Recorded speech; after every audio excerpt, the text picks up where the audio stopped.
Downloaded from musicbd.com.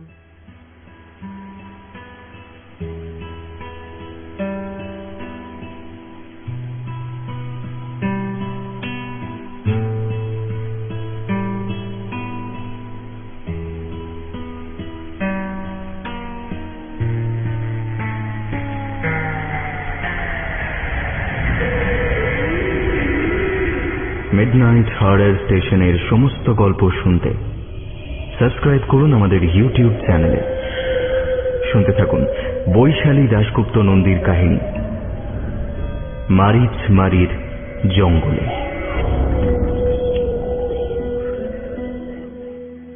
জঙ্গল কথাটা শুনলে সবার আগে যা মনে আসে তা হলো আড়াল। মনে হয় গাছপালার শরীর সাজিয়ে কি যেন নিজেকে আড়াল করতে চাইছে।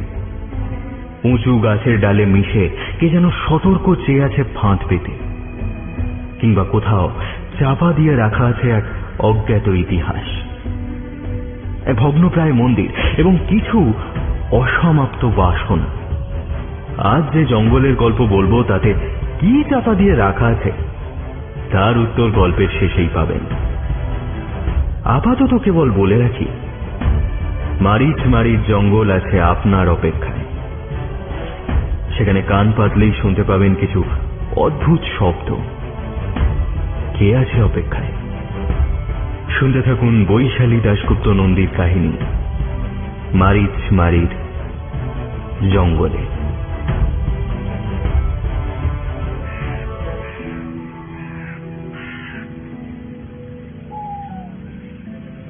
মারিচমারির জঙ্গলের মাথায় তখন রূপোর থালার মতো চাঁদ উঠেছে। যতদূর দেখা যায় এই উঁচু টিলাটার নিচে পৃথিবী ঝিমঝিমে অন্ধকারে ডুবে আছে। শুধু আকাশের দিকে তাকালে দেখতে পাচ্ছি আলোর বন্যা। জঙ্গলের গাছগুলোর ওপরের দিকটা আলোকিত হয়ে আছে ঠিকই, কিন্তু গাছের ঘনত্বের জন্য সেই আলো মাটিতে আসেনি। আমাদের রিসর্টটার সামনের লনটা দিয়ে হেঁটে খানিকটা গেলেই খাড়া খাদ নেমে গেছে টিলার গাবে। যদিও পাহাড়ের মতো নয়, তবু উচ্চতা খুব কমও নয়। আজ সকালে আমরা দুই বন্ধুতে এখানে এসে পৌঁছেছি। এরকম দুম করে সপ্তাহের মাঝখানে অফিস কামাই করে চলে আসার কারণ আজকের রাত্রিটা উপভোগ করা। আজ ফাল্গুনী পূর্ণিমা। আজকের রাতে নাকি মারিচমারি সবচেয়ে মোহময় হয়ে ওঠে। সপ্তাহের মধ্যে এসে পড়া এখানে পর্যটকও প্রায় নেই বললেই চলে। আমাদের রিসোর্টে শুধু আমি, আমার বন্ধু সুমিত আর আমাদের পাশের ঘরে হেমেন বাবু। এই খোট্টার দেশে একজন ছা পোষা ভেতো বাঙালি দেখা পেয়ে আমরা বেশ অবাকই হলাম। সত্যি বলতে বাঙালিরা এখনো সেভাবে মারিচমারির খবর জানে না। আমরা জেনেছি আমাদের অফিসের দারোয়ান শিবশরণের মুখ থেকে। শিবশরণ আশপাশের কোনো এক গ্রামের বাসিন্দা। প্রায় এখানকার নানা কালগল্প শোনায়। সেসব ছেঁকে নিয়ে সার পদার্থ যেটুকু পেয়েছি তাতে আমরা এখানে আসার জন্য উদ্গ্রীব হয়ে উঠেছিলাম। হেমেনবাবু শুনলাম কলকাতার সরকারি অফিসের কেরানি। একা মানুষ, বিয়ে থা করেননি, প্রায় এভাবে বেরিয়ে পড়েন একা একা। আজ দুপুরে খেতে গিয়ে ওর সঙ্গে আলাপ। আমরা ঠিকই করেছিলাম আজ রাতে ডিনারের পর মারিচমারির জঙ্গলের আশপাশটা একটু ঘুরে দেখব। পূর্ণিমা রাতে জ্যোৎস্নায় কি অপরূপ রূপ নেবে মারিচমারি, তা ভেবেই আমাদের শিহরণ জাগছিল। খেতে বসে আমাদের এই আলোচনা শুনে প্রায় যেতেই আলাপ করলেন হেমেনবাবু। উদ্দেশ্য রাতের অভিযানে আমাদের সঙ্গ নেওয়া। এর আগেও প্রায় বার পাঁচেক পূর্ণিমায় মারিচমারি এসেছেন হেমেনবাবু, কিন্তু একা হওয়ায় কোনোবারই সাহস করে উঠতে পারেননি জঙ্গলে ঢোকার। জ্যোৎস্না রাত্রিতে রিসোর্টের পাশে ঘোরাফেরা করেই ফিরে আসতে বাধ্য হয়েছেন। তাই এবার আমার আর সুমিতের কথোপকথন শুনতে পেয়ে ঝাঁপিয়ে পড়েছেন সঙ্গী জোটার আশায়। আর আমরা তো এক পা বাড়িয়েই ছিলাম। তখনই ঠিক করে ফেললাম রাত ঠিক 10টার মধ্যে ডিনার করে আমরা বেরিয়ে পড়ব মারিচমারির পূর্ণিমা উপভোগ করতে। আমাদের ফুর্তির পথে বাধা হয়ে দাঁড়ালেন রিসোর্টের ম্যানেজার রাম খেলেন। জঙ্গলের মাথায় গোল চাঁদটা যেই মাত্র আমাদের হাতছানি দিয়ে ডাকতে শুরু করলো, যে যার ঘরের দরজায় তালা দিয়ে আমরা 3 অভিযাত্রী বাঙালি সন্তান গুটি গুটি হাঁটা শুরু করলাম বাইরে বেরোনোর গেটের দিকে। রাত 9টার মধ্যেই ডিনার সেরে রেডি হয়ে বসেছিলাম। হেমেনবাবু একটু দেরি করলেন বেরোতে। তাড়াতাড়ি বেরোতে যাব, বাধা দিলেন ম্যানেজার। अरे अरे कहाँ जा रहे हो साहब? আমি একটু বিরক্ত হলেও ওকে পুরো ব্যাপারটা জানালাম। শুনে ওর মুখে যে ভয় মেশানো বিস্ময়ের ভাব ফুটে উঠল, সেটা আমাদের বেশ অবাক করল। এবার ওর কথা থেকে যা আবিষ্কার করলাম, সেটা অনেকবার শুনেছি শিবশরণের মুখে। মারিচমারির জঙ্গল একটা সময় বেশ ভয়ের কারণ ছিল স্থানীয় মানুষের কাছে। এই জঙ্গলে বাস ছিল এক কুখ্যাত ডাকাতের, শিবা ডাকাত। সে তার দলবল নিয়ে ওত পেতে থাকত। জঙ্গলের আশপাশ দিয়ে কাউকে যেতে দেখলেই ঝাঁপিয়ে পড়ে শুধু লুটই করত না, তার মুন্ডুটাও কেটে নিয়ে যেত। শোনা যায় জঙ্গলের গভীরে সেই ডাকাতের প্রতিষ্ঠিত এক মন্দির রয়েছে। সেখানে রয়েছে মা মারিচমারির পাথরের মূর্তি, যার নামেই জঙ্গলের নাম। শিবা ডাকাত নিজের হাতে পাথর কুঁদে তৈরি করেছিল দেবীর মূর্তি। স্থানীয় লোকেরা বলে শিবা ডাকাত দেবীকে সত্যিকারের মুন্ডমালা পরাত। মাসে 12টার বেশি মানুষ সে খুন করত না, কারণ দেবীর মুন্ডমালা তৈরি করতে 12টা মাথা লাগত। প্রতি পূর্ণিমায় দেবীর মালা সে পাল্টে দিত। শোনা যায় এই দেবীর বাহন হল নেকড়ে। প্রতি ফাল্গুনী পূর্ণিমায় নাকি জেগে উঠত সেই নেকড়ে। তার জন্য মানুষের টাটকা রক্ত এনে দিত শিবা। সেই রক্তে স্নান করাতো দেবীর বাহনকে। স্নান করে রক্ত পান করে 1 বছরের জন্য আবার পাথরে পরিণত হতো নেকড়ে। ফাল্গুনী পূর্ণিমার চাঁদ যখন মাঝ আকাশের দিকে যায়, দেবীর মন্দিরে চূড়ায় সরাসরি সেই জ্যোৎস্না পড়ে। তখনই জেগে ওঠে সেই নেকড়ে। এসব কাজ শিবা একা করতেই পছন্দ করত। তার দলের লোকেদের উপস্থিতিও সে মেনে নিত না। এই সময় শিবার ভয়ে তখন লোকে এ পথ দিয়ে যাতায়াতই ছেড়ে দিয়েছিল। ফলে দেবী ও তার বাহনের সেবা শিবার কাছে চিন্তার কারণ হয়ে উঠেছিল। লোকে বলে একবার ফাল্গুনী পূর্ণিমায় মানুষ জোগাড় করতে পারেনি শিবা। নেকড়ে নাকি তাকেই হত্যা করে নিজের রক্ত তৃষ্ণা মিটিয়েছিল। আজও কখনো কোনো পথ ভোলা পথিক মারিচমারির জঙ্গলে ফাল্গুনী পূর্ণিমায় একা হারিয়ে গেলে তার আর ঘরে ফেরা হয় না। নেকড়ের হাতে মৃত্যু হয় তার।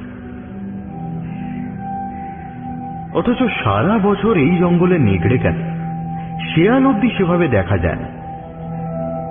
এসব শুনতে শিহরণ জাগে ঠিকই, কিন্তু যতই রোমাঞ্চকর হোক, বিশ্বাসযোগ্য নয়।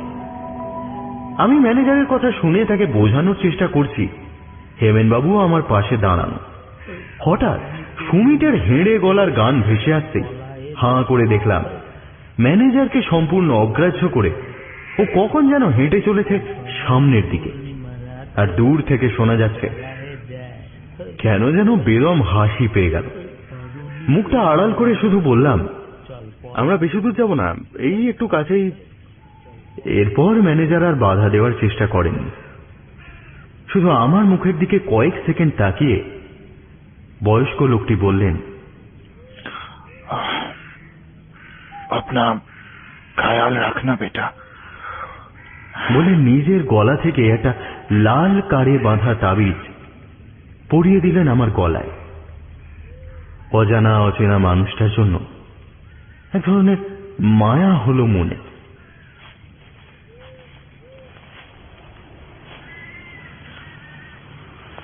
গল্পগুলো ভুলভাল তাতে সন্দেহ নেই, কিন্তু জঙ্গলের রাস্তায় ঢোকার মুহূর্ত পর্যন্ত আমাদের 3 জনেরই বাকি হরে গিয়েছিল।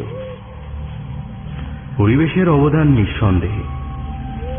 গা ছমছমে নিঃশব্দ পথ চাঁদের আলোর বন্যায় ভেসে যাচ্ছে। কতক্ষণ হাঁটছি জানি না। এ রাস্তায় ঢোকার আগে অবধি সুমিতের হেঁড়ে গলার গান শুনছিলাম, কিন্তু মিনিট 15 হলো ওর মুখে কথাটি নেই, কোথাও কোনো শব্দ নেই। এত শুনশান নীরবতায় আমরা শহরের মানুষ অভ্যস্ত নই। শব্দ বলতে মাঝে মাঝে হেমেন বাবুর নাক টানার শব্দ। ভদ্রলোক ক্রনিক অ্যালার্জির পেশেন্ট, কথা নেই বার্তা নেই নাক টানা শুরু হয়ে যায়। খানিকক্ষণ হাঁটার পর হেমেন বাবু বললেন, একটা গন্ধ পাচ্ছেন মশাই? একটা পচা গন্ধ। আমি আর সুমিত দাঁড়িয়ে বারবার নাক টেনে শুঁকতে লাগলাম, কিন্তু কোথায় কি তেমন কোনো গন্ধই পেলাম না। হেমেনবাবু ততক্ষণে বেশ কিছুটা এগিয়ে গেছেন। আমি আর সুমিত যে দাঁড়িয়ে পড়েছি তাতে যেন তার কিছুই যায় আসে না। আমি সুমিতকে টানতে টানতে কিছুটা এগিয়ে এলাম। একটা ফোঁস ফোঁস শব্দে টের পেলাম হেমেনবাবু নাক টেনে টেনে সর্দি পরিষ্কার করার চেষ্টা করছেন, নয়তো কোনো গন্ধ শুনছেন। এই আপনি কি করছেন বলুন তো? আমি একটু কড়া গলায় করলাম প্রশ্নটা। উনি চমকে উঠে আমার দিকে চাইলেন, তারপর করুণ স্বরে বললেন, মায়েরই বলছি, এখানেই ধারে কাছে কোথাও মন্দিরটা আছে। আমি মানুষ পচা গন্ধ পাচ্ছি। দেবীর মুন্ডমালা বদলানোর সময় হয়ে গেছে। ওর বাহুতে চেপে বসা আমার আঙুলগুলো আলগা হয়ে গেল। কি সব বলছেন উনি? বুঝতে পারছি গল্পটা ওর মনে সাংঘাতিক প্রভাব ফেলেছে। ভাবতে ভাবতে এগিয়ে চলেছি, আচমকা একটা বিভৎস পচা গন্ধে দম বন্ধ হয়ে এলো। পরিষ্কার বোঝা যাচ্ছে আশেপাশে কোনো বড় সড়ো জন্তু মরে পচেছে।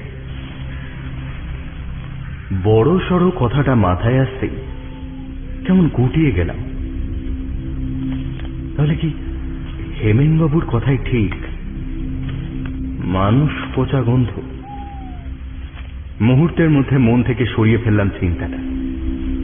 হেমেনবাবুর কথা শুনে আমিও দুর্বল হয়ে পড়েছি। নিশ্চয়ই জঙ্গলের ভেতরে কোনো গরু মোষ মরেছে, এতে আর আশ্চর্য কি? কিন্তু অন্তত মিনিট 7 আগেই হেমেনবাবু বলেছেন উনি গন্ধ পাচ্ছেন, অথচ তখন কোনো গন্ধই ছিল না। আমি বা সুমিত গন্ধ পাইনি। কি জানি, কোনো কোনো মানুষের ইন্দ্রিয় একটু বেশি স্পর্শকাতর হয়। এসব ভেবে মনকে প্রবোধ দেওয়ার চেষ্টা করছি, হঠাৎ একটা শব্দে তাকিয়ে দেখি সুমিত প্রচন্ড জোরে দৌড়ে বাঁ পাশের গাছপালাগুলো পেরিয়ে আরো ভেতরের দিকে ঢুকে গেল। আমি চিৎকার করে ডাকলাম, সুমিত কোথায় যাচ্ছিস? আরে হলোটা কি? কোনো উত্তর এলো না। এই সুমিত! নিস্তব্ধ জঙ্গলের গাছেদের গায়ে ধাক্কা খেয়ে আমার কথাগুলো প্রতিধ্বনিত হয়ে আমার কাছেই ফিরে এলো। আমি হতবাক হয়ে সামনের দিকে চাইলাম হেমেন বাবুর খোঁজে। আরে হেমেন বাবুই বা গেলেন কোথায়? জঙ্গলের জ্যোৎস্নায় ধোয়া গাছের পাতার আলো ছায়ার মধ্যেখানে কিং কর্তব্য বিমূঢ় হয়ে দাঁড়িয়ে রইলাম। এই প্রথম মনে হলো ম্যানেজারের কথা না শুনে আসা ঠিক হয়নি। তার উপরে হেমেনবাবুর পেছন পেছন কথায় কথায় এত ভেতরে ঢুকে পড়েছি যে ওকে ছাড়া বেরোতে পারবো কিনা বুঝতে পারছি না। নিঝুম জঙ্গলে একটা পাতা নড়ার শব্দ নেই, শুধু নিজের হৃৎপিণ্ডের ধুক ধুকটুকু যেন কানে আসছে। কাঁপা গলায় ডাকলাম, সুমিত, হেমেনবাবু, কোথায় আপনারা? দেখুন, আমাকে ভয় দেখানোর চেষ্টা করে লাভ নেই কিন্তু।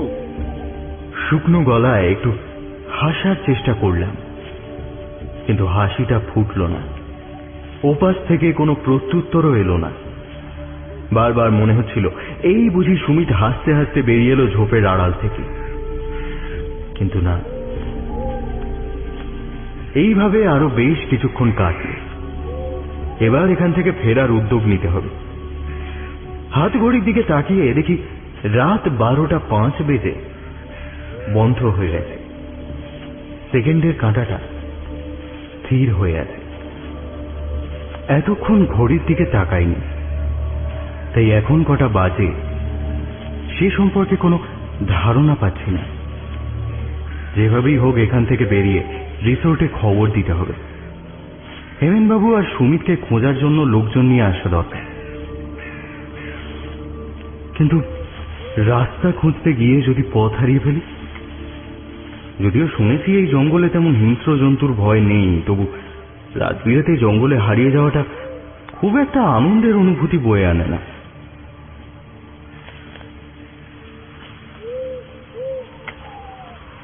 কোন রকমে মনে সাহস সঞ্চয় করে পেছন ঘুরলাম, আর প্রায় সাথে সাথেই আঁতকে উঠে পিছিয়ে এলাম। কখন যেন সুমিত নিঃশব্দে এসে আমার পেছনে দাঁড়িয়েছে। বন জ্যোৎস্নার আলোয় ওর চোখে ঝিলিক দেওয়া কৌতুকটাও চোখে পড়ছে, কিন্তু চেহারায় কিছু একটা পরিবর্তন ঘটেছে, আর সেটা ধরেও ধরতে পারছি না। আর তার সময়ও নেই। আমি দাঁতে দাঁত পিষে বলে উঠলাম, পেয়েছিস কি বলতো? ইয়া কি হচ্ছে? রাত বিরাতে জঙ্গলে মজা, চল এক্ষুনি বাড়ি যাবো, চল। বলেই ওর হাত ধরে মারলাম এক টান। টানটা মেরেই আবার হাঁ করে তাকালাম। আমার টানে রোগা পেটকা সুমিত এক চুলও নড়েনি, বলা ভালো ওর হাতটাও নড়েনি। পাথরের প্রাচীরের মতো স্থির অচঞ্চল দাঁড়িয়ে হাসছে। কেমন যেন কেঁপে উঠল ওর শরীরটা। হঠাৎ আমার চোখে ধরা পড়ে গেল ওর পরিবর্তনটা। সুমিতের শরীরটা আর রোগা নেই, পেশিবহুল বিশাল চেহারা ওর জামা কাপড়ের ভেতর থেকে ফুটে বেরোচ্ছে। আমার চোখের সামনে আরো কিছু পরিবর্তন হতে লাগলো ওর শরীরে। হাতের উন্মুক্ত অংশে দেখা দিল গাঢ় বাদামি লোম। মুখের হাসিটা এখন বিলুপ্ত, চোখ দুটো যেন ধকধক করে জ্বলছে। আমার চোখের সামনে ওর দেহটা বেঁকে যাচ্ছে ধনুকের মতো। মাথাটা ক্রমশ ঝুঁকে পড়ছে মাটির দিকে, কিন্তু জল জলে চোখের দৃষ্টি মুহূর্তের জন্য সরেনি আমার চোখ থেকে। আমার গায়ের রোম খাড়া হয়ে উঠল। ওয়্যারউলফ। প্রচুর বিদেশি সিনেমা দেখার সুবাদে সুমিতের পরিবর্তনটা চিনতে আমার দেরি হয়নি। কিন্তু সুমিত, গত 8 মাস ধরে আমাদের অফিসে কাজ করছে সুমিত। তার মধ্যেই গোটা 3 জায়গায় ওর সঙ্গে বেড়াতে গেছি, কিন্তু এরকম অদ্ভুত দৃশ্যের সাক্ষী হইনি কখনো। নড়বার ক্ষমতা হারিয়ে ফেলেছি, নিজের চোখের উপর বিশ্বাস হারিয়ে ফেলেছি। ফিল্মে দেখা একরকম, আর বাস্তবে চোখের সামনে এ দৃশ্য যে কতটা অস্বস্তি তৈরি করে তা না দেখলে বোঝানো যায় না। সুচালো মুখটা আকাশের দিকে তুলে রূপোর থালার মতো চাঁদটাকে একবার দেখে নিল সুমিত। কিন্তু একে কি আর সুমিত বলা যায়? এখন সম্পূর্ণ একটা পূর্ণ বয়স্ক নেকড়েতে পরিণত সে। চাঁদটাকে দেখেই মুখ উঁচু করে রক্ত জল করা এক হুঙ্কার ছাড়ল প্রাণীটা।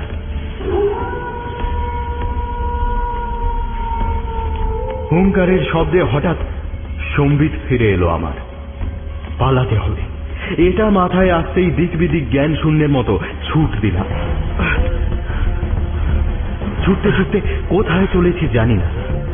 নেকড়ের হাতে প্রাণ খোয়ানোর কোনো ইচ্ছে নেই আপাতত, তাই অন্তত রাতটুকু গা ঢাকা দিতেই হবে। বেশ কিছুক্ষণ দৌড়ানোর পর থামলাম। আর দম নেই, আর এক পাও দৌড়ালে আমার হৃৎপিণ্ড ফেটে যাবে। ধপ করে বসে পড়লাম মাটির ওপর। বহু দূর থেকে মাঝে মাঝে ভেসে আসছে ক্রুদ্ধ নেকড়ের চিৎকার। চিৎকার শুনে মনে হচ্ছে নেকড়েটা আমার ধারে কাছে অন্তত নেই। এখন যদি আমার সামনে এসেও দাঁড়ায় ওটা, আমার পালাবার শক্তি নেই। মনে প্রাণে মা কালীকে স্মরণ করছি, বিপদে না পড়লে ভগবানের শরণাপন্ন হই না, তাই আমার প্রার্থনায় আদৌ কোনো জোর আছে কিনা জানি না। তবে কয়েক মিনিটের মধ্যে আমার পেছনের ঝোপের আড়াল থেকে একটা চেনা শব্দ পেয়ে প্রাণে জল এল। হেমেনবাবু। ওকে দেখতে পাচ্ছি না বটে, কিন্তু নাক টানার শব্দ কানে আসছে। আমি পাগলের মতো ডেকে উঠলাম, হেমেনবাবু, হেমেনবাবু, আপনি কোথায়? আমাকে বাঁচান হেমেনবাবু। খসখসে গলায় উত্তর এলো, ভয় পাবেন না মশাই, ভয় পাওয়ার কিছু নেই, এদিকে আসুন। দেহটাকে কোনো ক্রমে টেনে নিয়ে ঝোপগুলোর পেছনে গিয়ে দেখি হেমেনবাবু ঝোপের মধ্যে হুমড়ি খেয়ে কি যেন করছেন। ওর পিঠের অংশটুকু শুধু উঁচু হয়ে রয়েছে। আমি কিছুক্ষণ অপেক্ষা করার পর বলে উঠলাম, কি করছেন হেমেনবাবু? এখন এসবের সময় নেই। আপনি জানেন না আমরা কতখানি বিপদে পড়েছি। ঠোঁটে একটা আঙুল চেপে ধরা গলায় বলে উঠলেন হেমেনবাবু, একদম কথা নয়, দেখছেন না মন্দিরের চূড়ায় চাঁদের আলো সরাসরি এসে পড়েছে। সময় হয়ে গেছে। এখানেই তো রেখেছিলাম ওটা, কোথায় গেল? দাঁড়ান, এখনই পেয়ে যাব। বলে আবার ঝোপের মধ্যে কি যেন খুঁজতে লাগলেন। হেমেনবাবুর কথার বিন্দু বিসর্গ উদ্ধার করতে না পারলেও অসহায়ের মতো ইতি উতি চোখ চালাতে শুরু করলাম। না জানি কোথায় নিঃশব্দে বিপদ এসে থানা গেড়ে বসে আছে। এদিক ওদিক তাকাতেই হেমেনবাবুর কথা কিছুটা স্পষ্ট হল। আমার ঠিক ডান পাশে একটা মন্দিরের ভগ্নস্তূপ,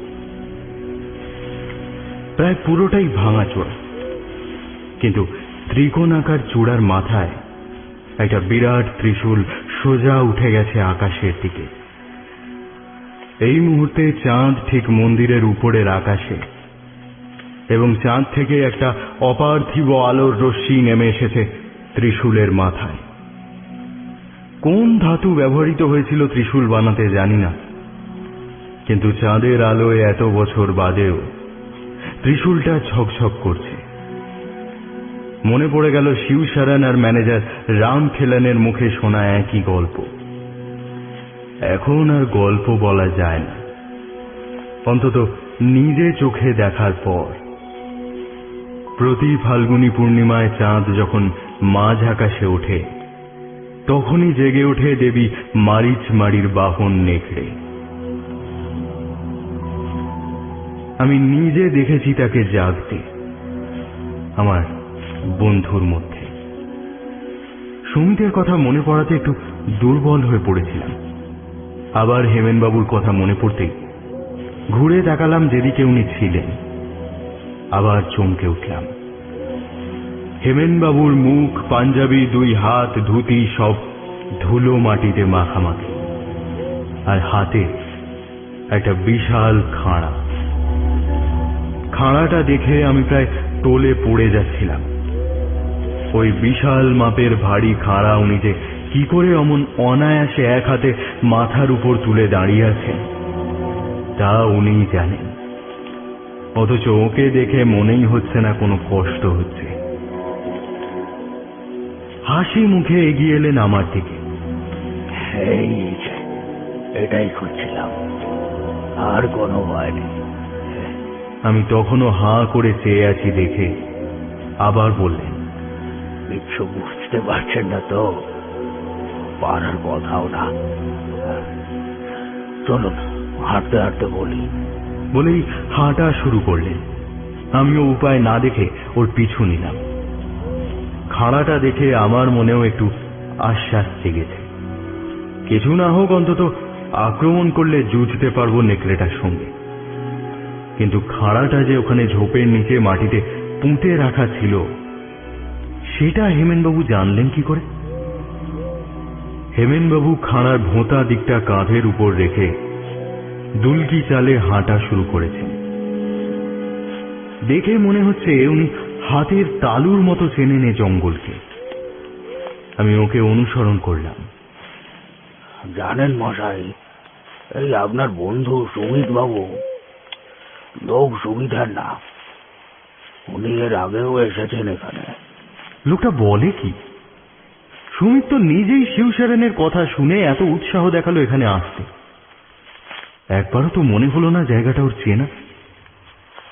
হেমেনবাবু বলে চলেছেন, শিবা ডাকাত মরে যাওয়ার সঙ্গে সঙ্গে মারিচমারির মন্দিরে পুজো বন্ধ হয়ে যায়, কিন্তু মায়ের বাহনের মধ্যে যে রক্ত তৃষা সে জাগিয়ে দিয়ে গিয়েছিল তার উপশম হলো না। প্রতি ফাল্গুনী পূর্ণিমায় জেগে উঠত সেই নেকড়ে, কিন্তু এই জঙ্গলে মানুষ কোথায় পাবে? বছরের পর বছর এখানে মানুষের অভাবে উপোসী রইল সে। যত উপোস তত বেশি হিংস্র হয়ে উঠল মায়ের বাহন। বহুদিন গেল, আস্তে আস্তে মানুষের মধ্যেকার ভয় কমতে শুরু করলো।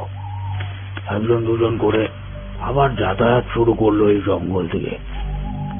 কখনো কখনো না জেনেই ফাল্গুনী পূর্ণিমাতেও।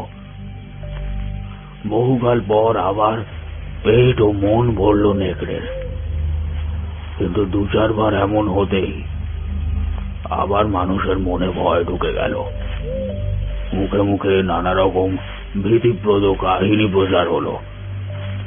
আবার ঢোকা বন্ধ হলো জঙ্গলে। ঠিক এই সময়ই যাতায়াত শুরু করলেন আপনার বন্ধু সুমিত বাবু।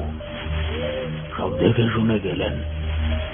তারপর এক রাতে সাগরেরদের নিয়ে এসে ঢুকলেন এই জঙ্গলে। মায়ের মন্দির অপবিত্র করে প্রবেশ করলেন ভেতরে। মায়ের মূর্তি চুরির ইচ্ছে ছিল মূর্তি চোরদের, কিন্তু মূর্তির ওজন সম্পর্কে ধারণা ছিল না বোধহয় ওদের। চারজনের পক্ষে সম্ভব হলো না মাকে নিয়ে যাওয়া। কিছু না পেয়ে নিয়ে গেল মায়ের বাহনকে। এটা ছিল সুমিত বাবুর জীবনের সেরা ভুল। প্রতি বছর ফাল্গুনী পূর্ণিমায় ফিরে ফিরে আসতে হলো ওকে। সঙ্গে নিয়ে আসতেন কোনো না কোনো সঙ্গী। রাতের এক সময় জঙ্গলে ঘুরতে আসার নামে ঢুকে নিজের সঙ্গীকে খুন করে রক্তে স্নান করে নিজের নেশা পূরণ করে সে। গত 5 বছর ধরে এই চলছে। আজ ওর শিকার হতে চলেছেন আপনি। ম্যানেজার বাবুর দেওয়া মাদুলিটা আপনাকে এখনো পর্যন্ত রক্ষা করেছে। সেই জন্যই একটু আগে আপনি যখন ওকে ছুঁয়েছিলেন কেঁপে উঠেছিল প্রাণীটা। কিন্তু কিন্তু আপনি এত কিছু। কথা শেষ হলো না আমার। ঘুরে দাঁড়ালেন হেমেনবাবু। কিন্তু এ কি দেখছি? আমার চোখ কি আমার সঙ্গে বিশ্বাসঘাতকতা করছে, নাকি আমি কোনো দুঃস্বপ্ন দেখছি? কোনো এক ভোজবাজিতে হেমেনবাবুর ক্লিন শেভড মুখে এখন এলোমেলো দাড়ি গোঁফ, ঝাঁকড়া চুল ঢেকে ফেলেছে কপাল। কপালের ওপর একটা সাদা ফেটটি বাঁধা, তাতে চুলগুলো একটু উঁচু হওয়াতে কপালের ঠিক মধ্যিখানে তেল সিঁদুরের টিকা স্পষ্ট দেখা যাচ্ছে। কোথায় ধুতি পাঞ্জাবি, কোথায় কি। তেল চকচকে খালি গায়ে খাটো কাপড় পরনে যে আমার সামনে খাড়া হাতে দাঁড়িয়ে আছে, তাকে দেখেই মনের মধ্যে একটাই নাম জাগল, শিবা ডাকাত। আমার হাঁটু কাঁপতে শুরু করল। আজ এই মায়াবী রাতে আর কি কি কপালে আছে কে জানে। শিবা ডাকাত এগিয়ে এলো আমার দিকে। তারপর গমগমে কণ্ঠে পরিষ্কার বাংলায় বলে উঠল, ভাবছেন কি মশাই, শিবা ডাকাত ছিল খাস বাংলাদেশের লোক। জীবিকার জন্য পড়েছিল এই রাজ্যে। তার আসল নাম ছিল হেমেন্দ্র মজুমদার। তাই বাঙালি হয়ে চাপোষা বাঙালির ভূমিকায় অভিনয় করাটা কি খুব কঠিন? যাকে এসব ছাড়ুন, ওই অভিশপ্ত প্রাণীটাকে আজ রাতেই শেষ করতে হবে। যে তৃষ্ণা আমি জাগিয়েছিলাম ওর মধ্যে, সেই তৃষ্ণার অবসানও হবে আমারই হাতে। সেদিন যদি একটু সতর্ক হতাম, তাহলে নেকড়েটার সাধ্যই ছিল না আমাকে খুন করে। কিন্তু মায়ের পুজো মুন্ডমালার অভাবে অসমাপ্ত থেকে যাওয়ায় মনটা খুবই বিক্ষিপ্ত ছিল। সেই সুযোগটাই নিয়েছিল শয়তানটা। কিন্তু আর নয়, আজই ওর শেষ দিন। মা মারিচমারির খাড়া ছাড়া আর কিচ্ছুতেই মরবে না ও। প্রতি পূর্ণিমার মতো সেই রাতেও মায়ের খাঁড়াটা আমি লুকিয়েছিলাম ওই ঝোপের নিচের মাটির তলায়। ওখানেই থাকতো ওটা বরাবর। মানুষ মারতে ওটাই ব্যবহার করতাম আমি। শুধু পূর্ণিমার পুজোর সময় মায়ের হাতে দিতাম ওটা। যাই হোক, সময় আর বেশি নেই। একটা কাজ করতে হবে। আপনার ওই মাদুলির ভয়ে সামনে আসতে পারছে না শয়তানটা। ওটা খুলে ফেলতে হবে গলা থেকে। কোনো ভয় নেই আপনার, আমি আছি। বলতে বলতেই এক হ্যাঁচকা টানে আমার গলা থেকে লাল সুতোয় বাঁধা মাদুলিটা ছিঁড়ে এনে দূরে ছুঁড়ে ফেলে দিল শিবা ডাকাত। অর্থাৎ শেষ বর্মটুকুও আর নেই আমার। কয়েক মিনিট দুজনেই মুখোমুখি স্থির হয়ে দাঁড়িয়ে রইলাম। তারপর একটা মৃদু সরসর শব্দ কানে এলো পেছন থেকে। আমি জানি সাক্ষাৎ মৃত্যুর মতো আমার পেছনে এসে দাঁড়িয়েছে সেই নেকড়ে। সে যে কোনো মুহূর্তে ঝাঁপিয়ে পড়ে আমার গলার নলি ছিঁড়ে ফেলবে। তারপর সেই টাটকা গরম রক্তে স্নান করে নিজের তৃষ্ণা মেটাবে। আর পথ নেই। ঢোক গিলে চোখ বন্ধ করে অপেক্ষা করতে লাগলাম অন্তিম মুহূর্তের। আমার সামনে শিবা ডাকাত তখন উপরের দিকে নাক তুলে শব্দ করে করে কিছু শুঁকছে। তারপর ফিসফিস করে বলে উঠল, সময় হয়ে গেছে। শয়তান আমাদের খুব কাছে। খুব সাবধান রহন বাবু। বলতে না বলতে একটা বিকট গর্জন করে পেছন থেকে আমার ঘাড়ে এসে পড়ল প্রাণীটা। মাটিতে পড়ে যেতে যেতে টের পেলাম প্রচন্ড ভারী প্রাণীটার ধারালো নখগুলো বিঁধে যাচ্ছে আমার পিঠে। বুনো বোঁটকা গন্ধে আমার দম বন্ধ হয়ে ভয়ে আর যন্ত্রণায় জ্ঞান হারালাম। চোখ বন্ধ হওয়ার ঠিক আগে দেখতে পেলাম শিবা ডাকাত তার মায়ের খাঁড়া দু হাতে মাথার উপর তুলে ছুটে আসছে আমাদের দিকে।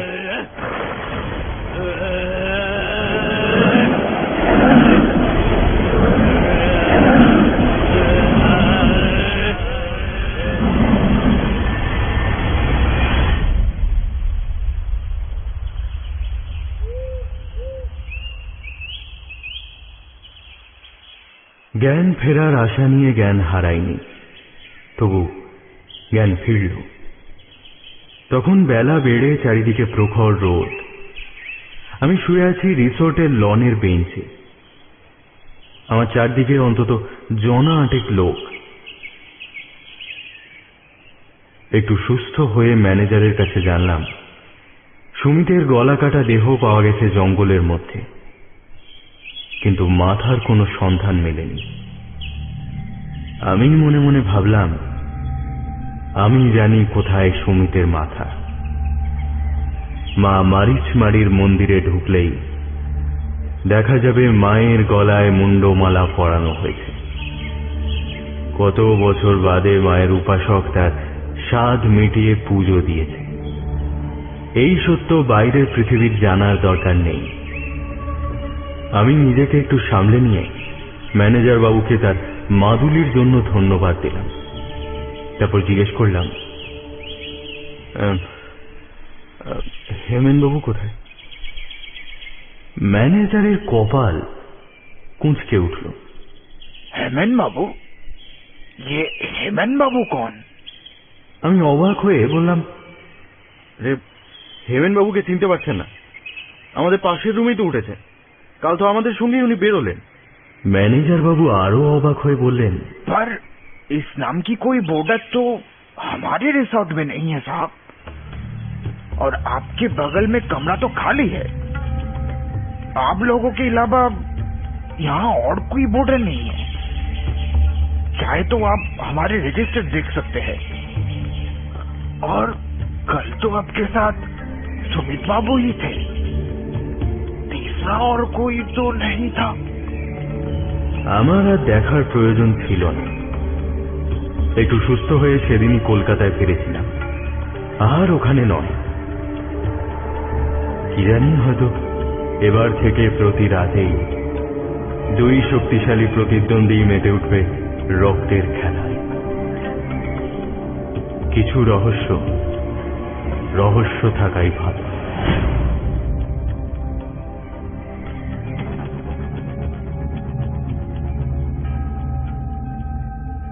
মারিচমারির জঙ্গল এখনো আছে আপনার অপেক্ষায়। পাতার ফাঁক কোলে বইছে রাতের হাওয়া। কান পাতলে শুনতে পাবেন সেখানে জেগে আছে দুই প্রতিদ্বন্দ্বী, অপেক্ষা করছে নতুন রক্তের। আজ গল্প পাঠে আমার সঙ্গে ছিল তমাল, রক্তিম ও ম্যাক্স। শব্দগ্রহণ, আবহ সঙ্গীত ও স্পেশাল এফেক্টে আমি সায়ক। পোস্টার ডিজাইনে কভারম্যান অভিব্রত। শুনছিলেন বৈশালী দাশগুপ্ত নন্দীর কাহিনী মারিচমারির জঙ্গলে। সবাই ভালো থাকবেন। শুভরাত্রি। Downloaded from musicbd.com.